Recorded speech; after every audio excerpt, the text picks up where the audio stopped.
la commission Justice, Vérité et Réconciliation, pourquoi vous ne prenez pas le relais de l'imposition de cette commission? Pourquoi? Parce qu'on vous a condamné à la couardise, à la lâcheté. En fait, vous ne tapez que sur les gens que vous pensez faibles. Alain-Claude Bilize n'est pas faible. Il n'est pas faible du tout. Et il ne vous laissera pas faire de lui le bouc émissaire du déluge Gabon. Il a fait sa part. Partout où il est passé, il a un bilan. Il le tient. Et ce bilan, il est perceptible dans tous les ministères où il est passé. Et il l'assume. Il l'assume. S'il y avait même 5-10 Alain-Claude Bilize dans ce pays, je vous assure qu'on ne serait plus dans la merde dans laquelle nous sommes en train de vouloir nous conforter là. Il faut arrêter la bêtise. Il faut arrêter la lâcheté, chers compatriotes. Ce que vous faites, c'est de la lâcheté. Quand vous avez peur des autorités en place, vous décidez d'aller taper sur la personne que vous avez constituée être l'opposant de ces autorités. Non. C'est un citoyen gabonais qui connaît ses droits et qui ne laissera personne, je dis bien personne, lui dire d'être ici et pas là. Et surtout pas vous, derrière vos petits écrans. Il ne laissera, je dis bien, si vous ne l'aviez pas encore bien ancré dans votre tête, il ne laissera, Alain-Claude Bilize ne laissera personne, ici au Gabon, lui dire d'être ici et pas là. Parce qu'il a autant de droits que vous. Si vous n'avez pas le courage, vous n'avez pas l'énergie de prendre vos responsabilités et d'assumer pleinement votre citoyenneté, il faut bien que quelqu'un le fasse pour vous. Et c'est ce qu'il fait pour vous. Continuez de contester. Plus la contestation de ce compatriote est grande, plus son pouvoir s'affirme, plus son accès à la magistrature suprême s'affirme. Parce qu'il y a une chose que vous ignorez. Dans toutes les techniques de conduite au changement dans le monde, enseignées dans les universités, dans les grandes écoles, la résistance au changement est la preuve que la mayonnaise est déjà bien onctueuse. Est la preuve que le changement est là. Et il est tellement là et il nous fait peur. On se dit, mon Dieu, on est habitué à être dans nos petits comportements de corruption, de concussion, de prise illégale d'intérêt, de favoritisme. Maintenant, si on venait à changer, si on venait à avoir naturellement un état de droit, une république qui fonctionne avec des règles claires, etc., où tout le monde est à sa place, où le citoyen est respecté, mais qu'est-ce que nous allons devenir? Nous sommes habitués que si on a envie que notre enfant soit accepté dans une administration publique, il suffit d'appeler une connaissance que nous avons dans nos contacts, et puis ben voilà, on dit ben voilà, il y a ma fille qui va venir postuler là-bas, s'il te plaît, donne-lui un poste, trouve-lui quelque chose à faire, et ça se fait. Donc quelqu'un qui a l'habitude de fonctionner comme ça a forcément peur que nous accédions à une véritable république qui fonctionne. Il faut être dans la culture, chers compatriotes, de la responsabilité. La culture de la responsabilité, c'est tenir chacun responsable à son niveau de responsabilité. Vous voulez juger quelqu'un, Ali Bongo est là. Il est là. J'ai fait, je le revendique, j'ai fait une pétition pour demander justement l'inadoption de la loi sur les responsabilités pénales post-mandat des anciens présidents de la République. Tous les députés qui ont voté cette loi sont les moralisateurs d'aujourd'hui, sont les mêmes aujourd'hui, aux mêmes postes, aux mêmes endroits, avec les mêmes attitudes, les mêmes habitudes, les mêmes comportements, chers compatriotes. Comment est-ce que vous voulez que l'on évolue en ayant exactement les mêmes comportements? Le constat, il est implacable. Le constat, j'ai envie de dire, il est constant. Il est constant parce qu'aujourd'hui, le peuple gabonais sait qu'on a déshabillé Pierre pour habiller Paul. Mais la triste réalité, c'est que l'habit de Pierre qu'on a pris et qu'on a donné à Paul, ça ne va pas à Paul. Ça ne va pas à Paul. Donc Paul, eh bien, soit flotte trop dedans parce que c'est trop grand, soit il est trop serré dedans, donc ça va finir par exploser. C'est ça la réalité. Et je peux vous assurer que les Gabonais l'ont très bien compris. Je suis sur le terrain depuis peu. Je vais à la rencontre de nos compatriotes. Je discute avec nos compatriotes, que ce soit à Libreville, que ce soit à l'intérieur du pays, notamment dans la province du Wallentel. J'espère faire les autres provinces sous peu. Mais je peux vous assurer que vos commentaires de réseaux sociaux ne reflètent en rien la réalité et bien de la situation de notre pays et le niveau de conscience de nos compatriotes de la situation de notre pays. Rien n'a bougé, rien n'a changé. Je le dis souvent, rien n'a bougé, rien n'a changé. Nous sommes juste dans une situation d'avoir déshabillé Pierre pour habiller Paul, mais avec Paul, moins de talent. C'est tout. Et il n'y a pas de haine à dégager pour nous dire. Il n'y a pas de violence à dégager pour nous dire. Il y a à dire à nos compatriotes que nous parlons là de notre bien commun, le Gabon. Le Gabon, c'est notre bien commun. Et pour ce Gabon, chaque Gabonais a l'obligation de se battre pour sa vie, sa vitalité, son rayonnement. Est-ce que vous êtes sûr qu'aujourd'hui, le Gabon est en état de rayonnement? La réponse est non.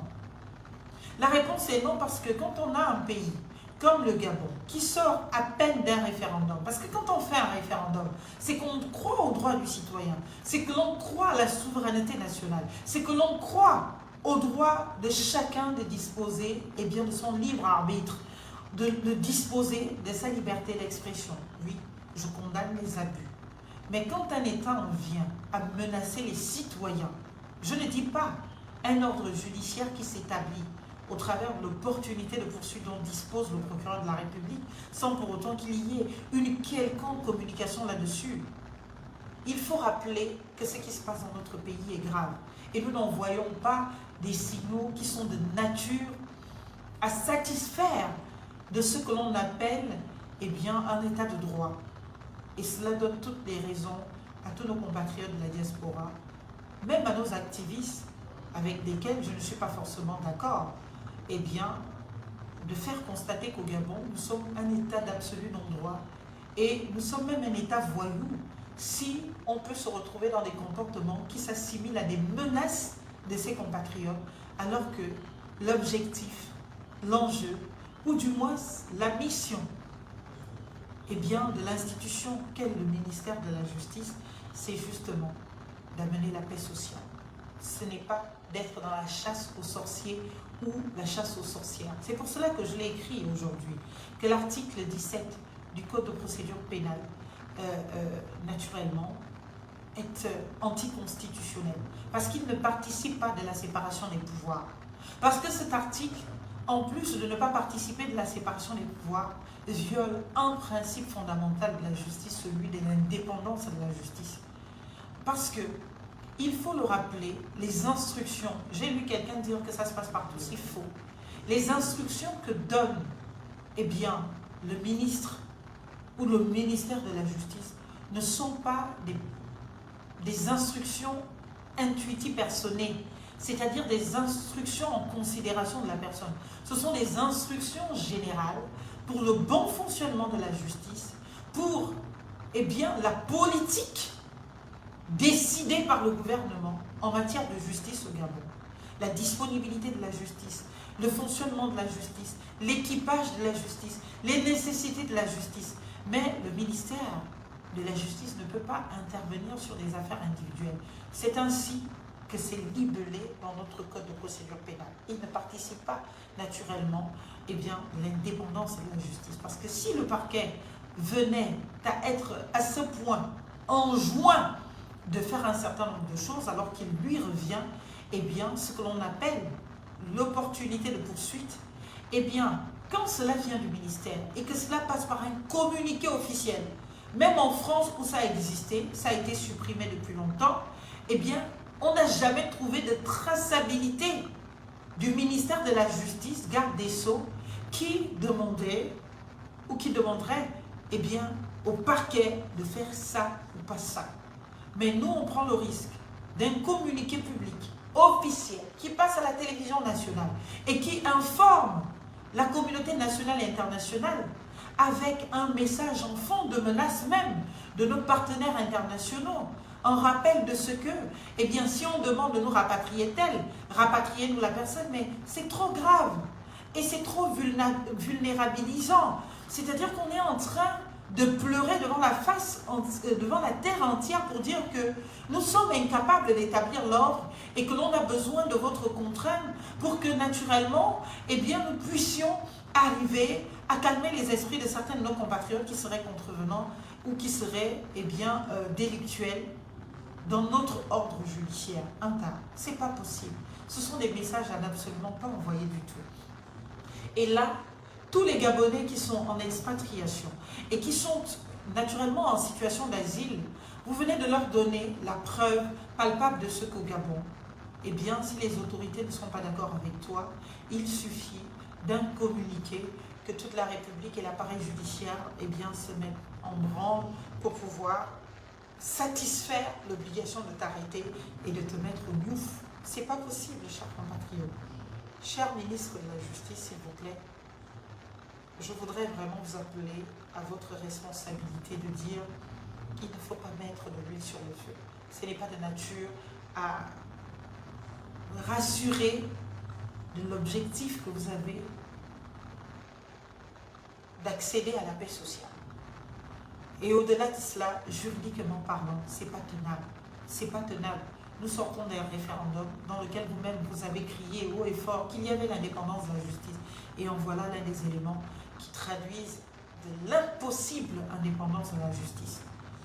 Et si on est dans l'impossible indépendance de la justice, on est dans l'absolue confusion de pouvoir.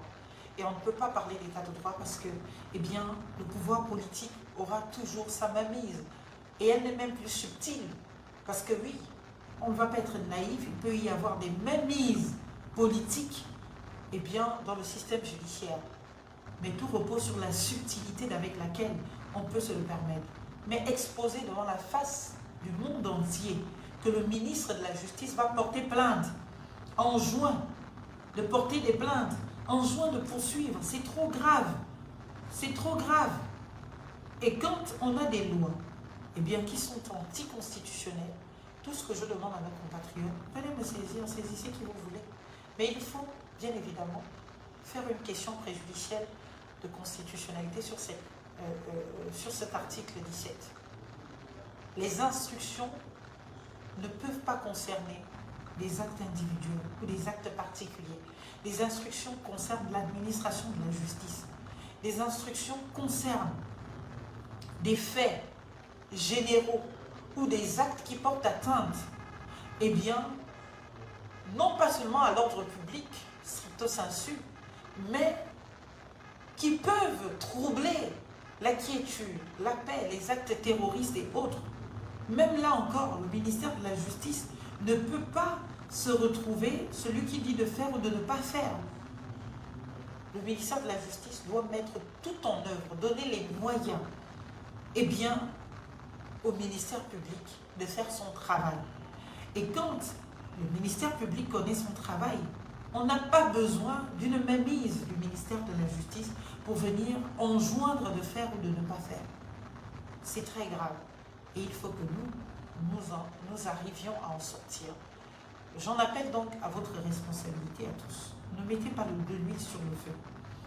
Je suis arrivée sur les réseaux sociaux parce que, eh bien, je dénonçais l'irrespect, les insultes, tous les comportements qui sont souvent dans la facilité de l'expression des réseaux sociaux. Je l'ai dénoncé, j'ai essayé d'apporter ma petite pierre à l'édifice avec les mots que j'avais. Et beaucoup ont souvent cru que j'ai été de connivence avec le pouvoir passé, ou peut-être même le pouvoir actuel, parce qu'ils ne comprennent pas que moi je ne sois pas en prison, ou que je n'ai pas peur de rentrer au Gabon. Mais j'ai souvent dit aux gens, ma seule protection c'est le droit et c'est la loi. Et si tu veux être protégé dans un système où tu sais que les gens peuvent avoir des intérêts à te voir derrière les barreaux, il faut faire très attention à son expression. Il faut faire très attention à ce que l'on dit. Peu importe la dureté de ton expression, il faut que cette expression soit protégée par la liberté d'expression. Parce que cette liberté d'expression, oui, elle a des limites. Ça, c'est une chose. Et je vous ai pondu une œuvre, La République, c'est moi, qui justement vous rappelle toutes ces libertés et qui vous dit les limites de chacune de ces libertés. Vous le lisez, vous les connaissez. Vous les connaissez, vous ne faites pas n'importe quoi. Vous ne vous mettez pas en danger gratuitement. Vous ne donnez pas le bâton pour vous faire battre.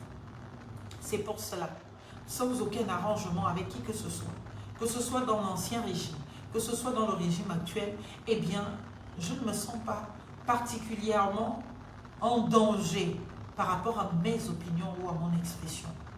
J'estime que mes expressions sont conformes à l'ordre public gabonais et toutes les fois que je suis dans cette conformité, je ne crains rien. Je ne dis pas que je ne suis pas en danger. Il y a forcément ceux qui font dans l'excès de pouvoir, dans l'abus d'autorité, qui pourront naturellement décider eh bien, de porter quand même atteinte à mon intégrité physique, morale et consort, parce que cela les enchanterait. Face à ces personnes, je n'ai pas à me conditionner de peur pour dire que « Ah non, mon Dieu, je vis sur la peur qu'on va m'attraper, demain on va me jeter en prison. » Non.